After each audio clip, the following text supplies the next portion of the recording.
Welcome back, everybody. Ready for another deep dive? Always. Okay, so today we're taking a look at discrimination in the workplace. Hmm. We're using these excerpts from Discrimination at Work. It's called The Psychological and Organizational Basis. Okay. And what's really interesting is how this book, goes from the individual level Yeah. all the way to, the whole, the big group, the organization, even, society as a whole. Right. And we're going to uncover some surprising things. Yeah. Like what?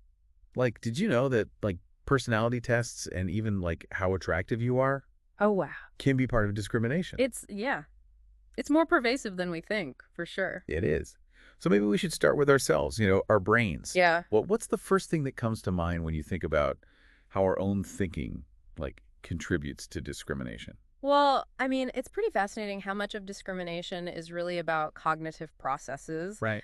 Our brains, they kind of take shortcuts, Mhm. especially when we're busy or we're overloaded with information. Yeah, with so much coming at us all the time. Right. We try to simplify things. And it turns out, when it comes to other people, we do that too. And it's called being a cognitive miser. Okay. And unfortunately, that leads to discrimination So sometimes. we all just walk around discriminating without even realizing it. Well, not always consciously, Yeah. but we definitely have these implicit biases that we rely on sometimes without even being aware of it. It's kind of unsettling. The book talked about how discrimination is more likely when we perceive the reason for the discrimination as something the person can control. Right. So obesity versus a disability. Exactly. But why would we be more likely to discriminate against something that someone could theoretically change? That's a good question. It probably relates to our kind of cultural values around individual responsibility Right. and the idea that people achieve success through their own efforts. So when someone appears to not be controlling something that we think they could control, it's really easy to make negative judgments. So we're holding people responsible for fitting into our own little boxes. Yeah, and what's interesting is even people who genuinely don't believe they're prejudiced can still be biased, Right. especially in those ambiguous situations like hiring or performance reviews. Yeah. The book had this example. It said racial bias is more likely to show up in hiring, if the interviewer already has a reason not to hire someone. Oh, that's a perfect example. Right. It demonstrates how bias can kind of hide behind these seemingly rational decisions. It's scary. Okay, so we've looked at ourselves and how our own thinking can be part of the problem. Right. But now, how does this play out when we, add groups to the picture? Yeah. Does being part of a group or being different from the group Sure. change how we experience the workplace? Absolutely. And that's where this concept of relational demography comes in. It's really just about how being demographically different from your work group, whether it's race, gender, age, whatever, can lead to negative experiences at work. Okay. Have you ever felt like the odd one out? More times than I'd like to admit, yeah. So that's basically relational demography in action, and research actually suggests it has a big impact on not just how you feel at work, but also how you're treated. So is that kind of connected to the idea of tokenism? Yeah. Like in the book, the example of the male flight attendant or a black leader at a mostly white company? Yeah, exactly. The classic token scenario. Unfortunately, that comes with a lot of negative consequences like isolation, role ambiguity, and just lower self-esteem. Yeah. So how does feeling like a token actually translate to discrimination? Well, it's almost like you're under a microscope, everything you do. Right. Like your performance is judged more based on your group membership than your individual skills and abilities. So you're constantly having to prove yourself. Right. You have to overperform to just kind of be seen as competent. And if you mess up, it reflects on your entire group. Exactly, exactly. And this plays out in measurable ways too. Like in the US, for example, Black leaders who are tokens in their workplace, they actually experience higher levels of depression and anxiety Wow. compared to Black leaders who are in more diverse settings. And similar results have been found with Asian minorities working in majority white groups. Yeah. It's kind of heartbreaking. But then the book says that diverse groups can actually be more effective. Right. How can both of those things be true? Yeah, that's a really good question. And it kind of highlights that, the benefits of diversity are often focused on the group, not the individual. Right. Okay. So a diverse team might come up with more creative solutions, might be better at problem solving, Okay. but that doesn't mean that the individual members of the team are free from discrimination. So a team can be successful, But the people on the team might still feel discriminated against. Exactly. And research still very much supports the idea that being different from your work group often leads to more negative experiences, even if the group itself is successful. That's a really disturbing thought. Mm. Okay, so we've seen how our biases and the dynamics of groups can lead to discrimination. Yeah. But what about organizations themselves? Yeah. Can the structure and the culture of a workplace actually, encourage discrimination? Absolutely. I mean, organizations aren't these neutral places. They're shaped by power dynamics. Right. And they often reflect the inequalities that already exist in broader society. It makes you wonder if we change the system, Yeah. could we change the outcome? Right, right. In chapter 4, the book talks about this concept of privilege. Mm. And they talk about especially white privilege, Right. like an invisible knapsack. Yeah, it's a powerful metaphor because, those who benefit from privilege often don't even see it. So how does this invisible knapsack actually play out in the workplace? Well, it can be really subtle, like getting more opportunities, having your ideas listened to more readily, Okay. having more support from leadership. Okay. It's not always intentional, but it creates an uneven playing field. So if you don't have that privilege, Yeah. you have to fight harder just to be heard. Exactly. And when they do speak up or try to change things, they often face a lot of resistance. Yeah. The book says that when minority groups challenge the status quo, it often leads to increased conflict.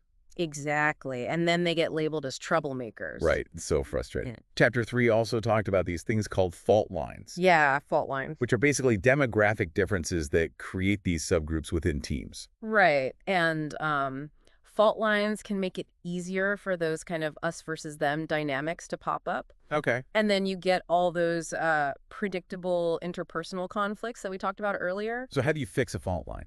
Well, research suggests that when the differences within a group are more complex, Okay. it's harder to form these kind of neat little subgroups. Right. It's less us versus them when everybody brings a mix of, different experiences and perspectives to the table. So a more diverse group actually makes it harder for those harmful divisions to form. Exactly. It's a good reminder that diversity is not just about ticking boxes. Yeah. It's really about creating a space for a genuine variety of perspectives and experiences. That's hopeful. Yeah. Okay, so we've gone from the individual brain to the group and then to the organization itself. Right. But there's one more level to consider, right? Yeah. The environment outside the workplace. Right. Like, how do broader societal norms and even the legal system kind of play into all of this? Well, I mean, they really set the stage for what happens within the workplace. Okay. Right. So societal norms, they shape our beliefs, our values, what we consider to be normal. And the legal environment kind of creates this framework for what's acceptable and what's not. Chapter 5 talks about how the level of, acceptance for discrimination, it really varies greatly across different national cultures. Oh, yeah, absolutely. Yeah. Some cultures are just way more comfortable with hierarchy and inequality, Right. whereas others really emphasize fairness and individual rights. Okay. And those values obviously influence what happens in the workplace. And then the legal environment, it sends a really powerful message, too. Right. Chapter 5 has this statistic it's crazy. In the year 2000 alone, there were 3 huge discrimination settlements, Wow. totaling over $500 million. That's a lot of money. It's a lot of money. Yeah. So are these lawsuits making companies actually pay attention to discrimination? Well, I mean, the legal system does create a really strong incentive for Yeah. companies to take it seriously, if only to avoid those huge financial penalties. Because it hits them where it hurts. Yeah, right in the wall. Okay, so legal solutions aren't enough. Right. Now, for something I did not expect at all, physical attractiveness. Okay. I never thought that this would be linked to discrimination. It's one of those things that kind of flies under the radar. It does. But the research is really clear. It really matters. Chapter 12 actually says that attractive people are more successful in many areas of life, Yeah. including at work. There's this halo effect. Okay. People unconsciously associate, attractive people with all kinds of positive qualities like intelligence, competence, Oh, no. trustworthiness. So they must be good at their job just because they're attractive. Right. And it impacts everything, like who gets hired, Okay. how performance is evaluated, Wow. even how much money people make. This feels so unfair. Mhm. You can't control how attractive you are. Right. And then you get penalized for it. And it's important to remember that attractiveness often intersects with other forms of discrimination. Right.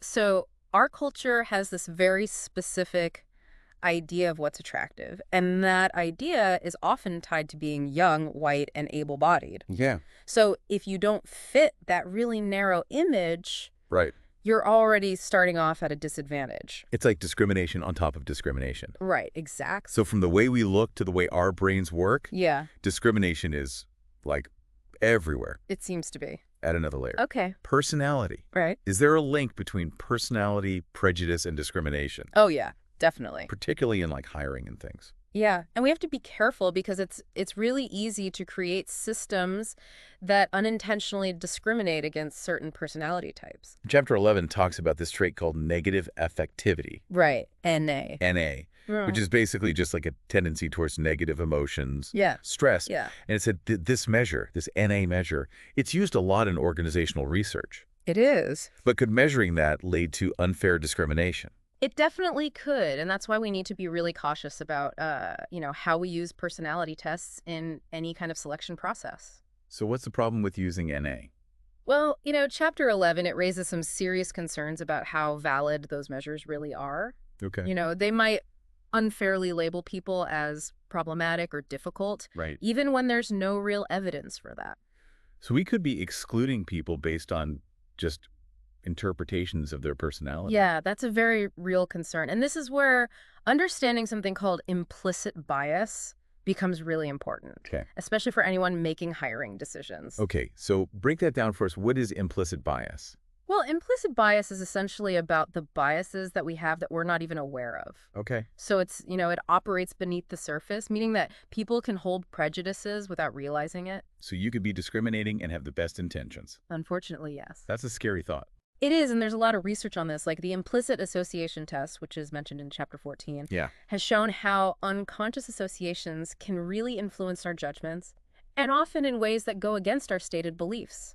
This is a lot to process. It seems like discrimination, it's woven into everything, into our thinking, Yeah. our systems, society. Absolutely. It's deeply ingrained, and that's why we have to keep talking about it. Right? Awareness is really the first step towards creating meaningful change. Okay. So it's everywhere we look. It really is. We've talked about how our own biases and how groups work can create discrimination. Yeah. We even talked about how organizations themselves can be set up in a way that creates unfairness. Right. But what about the bigger picture, like social norms, cultural expectations?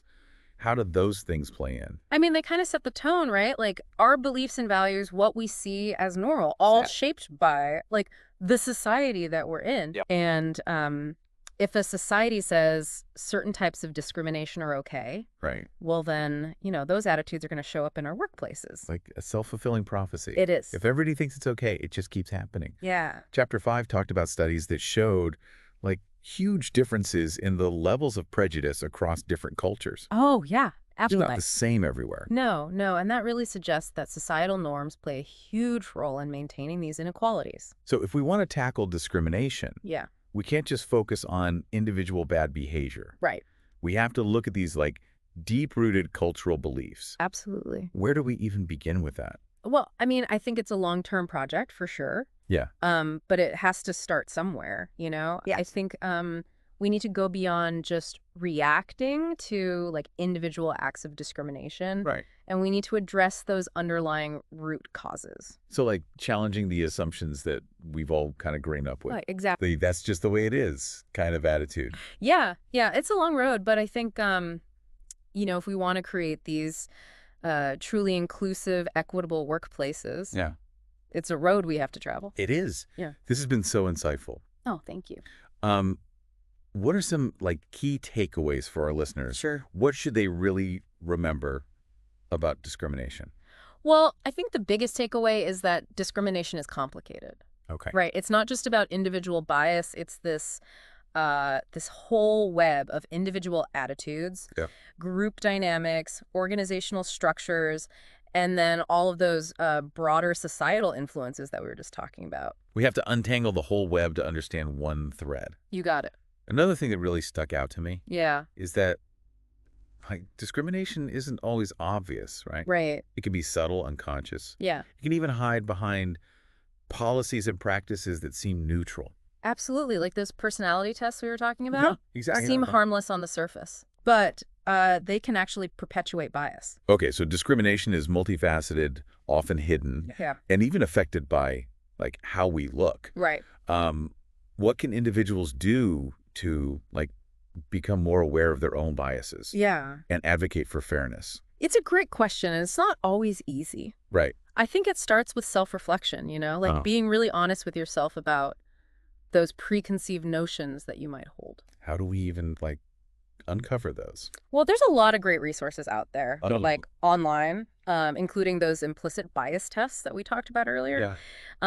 And a lot of organizations also offer like diversity and inclusion training, Yeah. which can help people, understand their own biases a little better. But awareness is just the first step. It is. How do we move from awareness to action? Right. Well, I think speaking up is really crucial, Okay. If you see something that seems unfair, even if it's uncomfortable, Yeah. say something. Even if it rocks the boat. Yeah, especially if it rocks the boat, right? Okay. It's about creating that culture where these issues can be discussed and addressed openly. So it's about challenging those, that's just how things are. Attitudes. Exactly. Exactly. What about getting involved in, creating more inclusive policies? Oh, yeah. I mean, that's a fantastic way to create lasting change, right? Yeah. Like, look for opportunities to be a part of those diversity and inclusion efforts. Okay. Even just offering your perspective, Yeah. your ideas can make a difference. So being proactive rather than reactive. Exactly. Yeah. Exactly. And remember, change happens gradually, Oh. so don't get discouraged if it seems slow. Yeah. Every step towards a